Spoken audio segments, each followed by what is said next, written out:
how ICF ACC course will help me in getting into agile coaching along with other trainings. Yeah. I read even to get into this, we need to have an at least 100 hours of coaching experience. Yeah. So see, the agile coaching, how do we understand agile coaching? What is agile coaching? So again, each organization may have little different coach profile also, and different content of exact job profile. It's very difficult to have a universal coach profile, and I have done some research and created 4 or 5 possible profiles. If you check on our website, we have a blog talking about that. Now, even in various possible patterns, it can be a team level, program level, enterprise level, and there could be a various as flavor. There are some key components which always remain in the coaching or agile coaching thing. And these key components can be understood as ability to facilitate, ability to coach, ability to train, and ability to explain agile, and expertise in agile in a way. So you need to know some of the agile areas which you can teach, mentor people. So you need to develop training and mentoring skills along with some agile expertise, which you must be doing along with your other things. For example, you are learning Kanban, you are learning scaled agile, you are learning Scrum, and you are practicing Scrum. So when you have a learning as well as practice experience, you are acquiring ability to teach and mentor in those areas. So that's a one thing collection of thing. I don't have a one list. The list will change depending upon the organization. So that's a skill or a content one has to prepare. Now here we comes to facilitation and coaching skills. So you also need to work and improve your facilitation and pure coaching skills.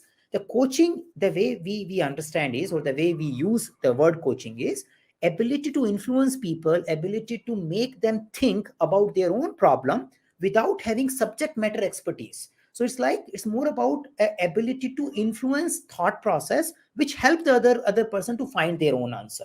So it makes you a little bit more capable of influencing different domain, different type of problems. Yeah.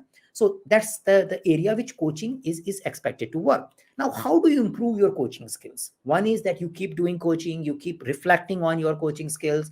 That's a one way of doing. The another way of doing is that you take a formal coaching program, and ICF ACC is a one of the formal coaching program which can help you in understanding the theory and also applying the theory into the practice. And that's why it's a long duration program. It is just not knowledge program, it's application of a knowledge to a context program. So you need to practice it. Yes, it requires 100 hours of coaching experience, because without that you don't get a habit of coaching. You don't get it, what is the meaning of the coaching. And that's why people do ICF ACC.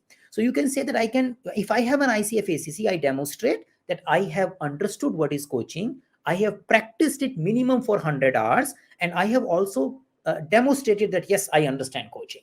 Yeah.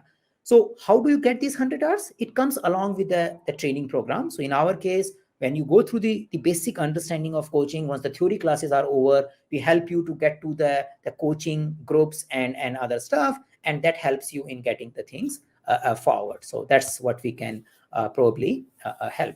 And by doing it, you are improving your coaching skills, which helps you in completing your agile coaching core competency areas. You have a training skills, you have a mentoring skills, which is coming based on your experience and education. Then you are acquiring coaching skills, you are improving by practicing it, and you may also want to focus on your facilitation skills. Some of the facilitation you must be doing as a part of your job. You can also start focusing on large group facilitation, like facilitating event of 100 people, facilitating some community of practice events, facilitating complex virtual planning meetings which may have 100 people participant. So if you are not getting an opportunity to do that, then you may want to also acquire a knowledge and skill in that particular area.